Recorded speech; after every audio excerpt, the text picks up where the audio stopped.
Maka kalau Anda berpikir, setelah saya berdoa, saya mestinya mendapatkan. Anda seperti nonton TV aja, bukan berdoa.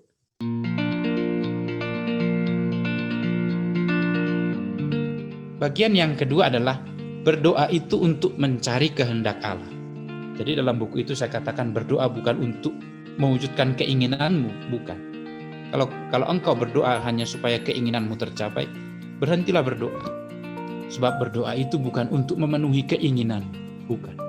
Berdoa itu untuk mencari kehendak Allah. Kalau kita berpikir berdoa untuk memenuhi keinginan kita, itu bukan doa, berhenti berdoa. Nah, dalam doa yang demikian kita perlu bersabar. Jadi, menarik sekali bahwa doa itu tidak sama seperti orang menekan tombol remote. Ketika kita menonton televisi, begitu kita tekan tombolnya, langsung ganti acaranya. Bukan seperti itu. Jadi berdoa itu juga, kita tidak boleh menempatkan doa itu seperti orang demikian. Maka ketika kita selesai berdoa, maunya ada perubahan total dalam hidup kita. Ketika kita selesai berdoa, maunya yang saya mohon itu segera diberikan. Berdoa itu tidak demikian. Ternyata berdoa itu adalah sebuah perjalanan, peziarahan yang menuntut perlu banyak kesabaran. Maka kalau Anda berpikir, setelah saya berdoa, saya mestinya mendapatkan. Anda seperti nonton TV aja, bukan berdoa. Begitu ganti, kita pengennya ini, saya pengennya mau nonton sepak bola, ganti ada sepak bola. Mau nonton berita, ganti datang berita.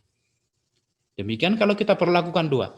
Saya maunya ini, berdoa langsung ganti. Kalau tidak lagi demikian, maka saya berhenti. Maka jangan sampai ketika kita berdoa, kita memperlakukan doa seperti kita sedang menonton dengan remote di tangan. Kita hendak mengatur segala sesuatu seperti keinginan kita. Bukan, kehendak Allah yang utama.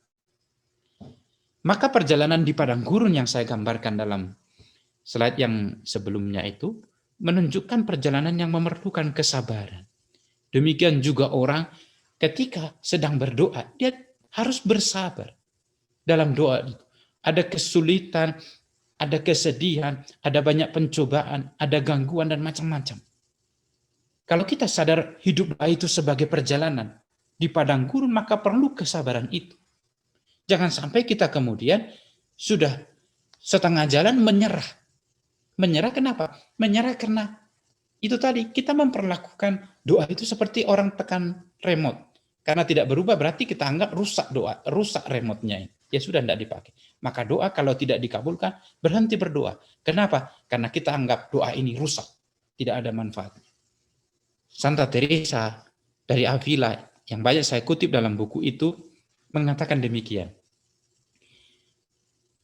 Bisa terjadi bahwa ketika kalian sampai dan hanya tinggal membungkuk untuk minum dari mata air, tapi kalian tidak melakukannya dan kehilangan berkat ini karena mengira bahwa kalian tidak cukup kuat untuk memperolehnya. Menarik sekali apa yang dikatakan oleh Santa Teresa dari Avila ini. Saya buat gambar yang ada di slide itu. Dua orang yang sedang berjuang untuk mendapatkan, boleh dikatakan permata, berlian atau emas itu. Orang yang ada di gambar bawah ini, yang paling bawah ini. Tinggal sedikit lagi kamu mau minum rahmat Allah dari sumber itu. Karena mungkin sudah bertahun-tahun, berpuluh-puluh tahun dia berdoa, akhirnya berhenti karena ternyata terasa tidak ada manfaatnya. Dia pulang. Maka Teresa mengingatkan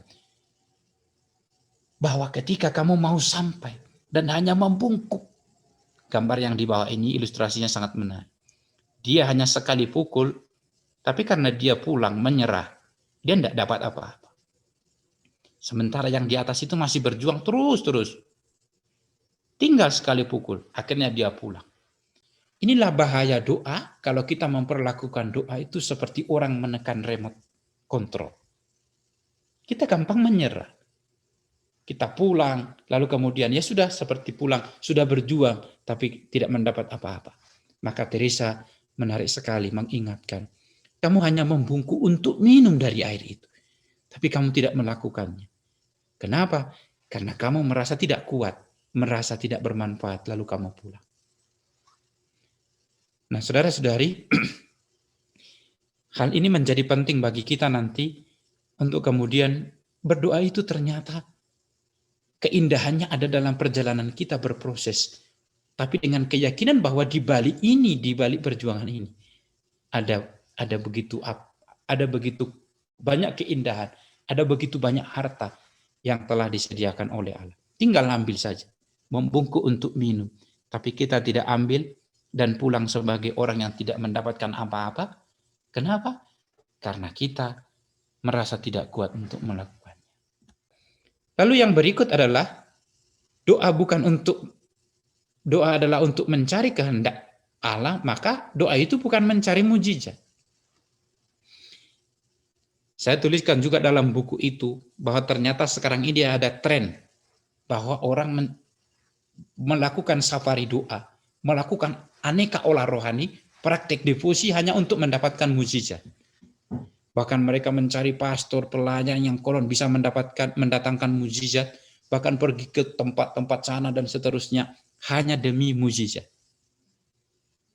Saya bertanya, apakah doa itu hanya mujizat? Hanya demi mujizat.